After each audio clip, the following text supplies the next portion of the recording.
इस वीडियो में हम लोग पृष्ठीय क्षेत्रफल और आयतन यानी एक्सरसाइज 13.1 का दूसरा सवाल को हल करने जा रहे हैं। इसमें एक बर्तन के बारे में बताया गया है कि उसका निचला हिस्सा जो है अर्धगोलाकार है और ऊपरी हिस्सा बेलनाकार है और इसका पृष्ठीय क्षेत्रफल कितना होगा पूछा है, आंतरिक पृष्ठीय क्षेत्रफल।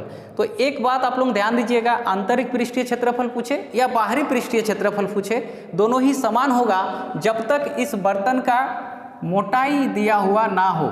मान लीजिए अंदर का त्रिज्या अलग है और बाहरी त्रिज्या अलग है और ये बर्तन का मोटाई इतना है, तब आंतरिक पृष्ठीय क्षेत्रफल और बाहरी पृष्ठीय क्षेत्रफल अलग होगा। और अगर उसका कोई मोटाई अलग दिया हुआ नहीं है, जो बिल्कुल पतला नगण्य होता है, उसमें आंतरिक और बाहरी पृष्ठीय क्षेत्रफल समान होता है।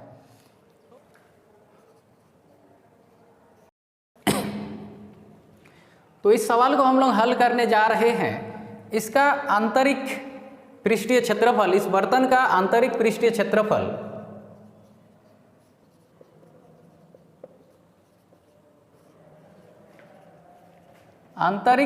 क्षेत्रफल बराबर क्या होगा,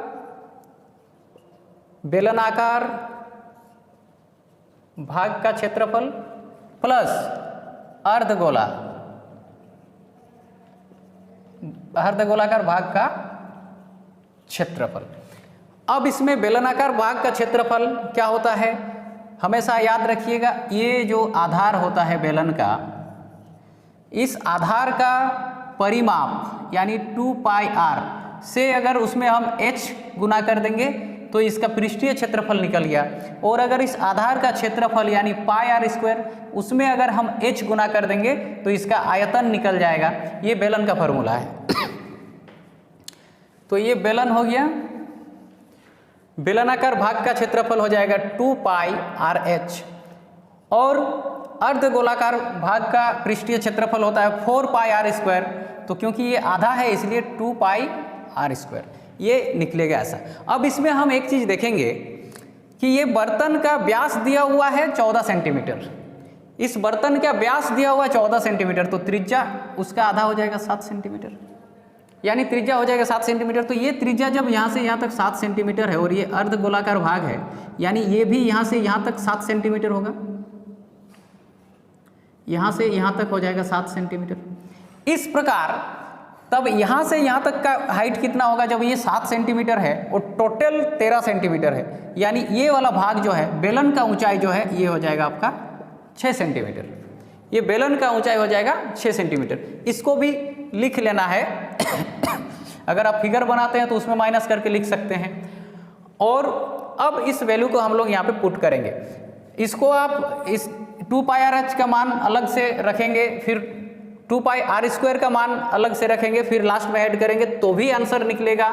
या फिर यहाँ पे हम देखें दिखाई दे रहा 2πr और यहाँ पे भी 2πr मेरा दोनों के पास उपलब्ध है। तो हम क्या करेंगे, 2πr को कॉमन ले लेंगे। इसके पास क्या बचा h, इसके पास क्या बचा r, क्योंकि 2r था, यहाँ पे r इंटू r है, r² का मतलब r इंटू r, तो एक r हम कॉमन ले लिए हैं, तो एक r यहाँ पे बचा। इस प्रकार अब यहाँ पे हम मान रखेंगे 2 पाई का मान होता है 22/7 और r का मान हम लोग देखें यहाँ पे 7 है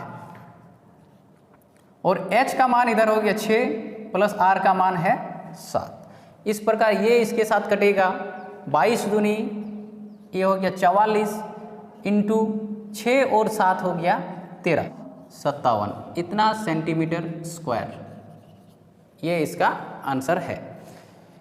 अब ये जैसे हम इसको स्टेप बाय स्टेप बताए, वैसे ही अधिक से अधिक स्टेप बनाने का कोशिश कीजिएगा। बिल्कुल शॉर्टकट में नहीं जाना है, एक एक स्टेप बनाना है।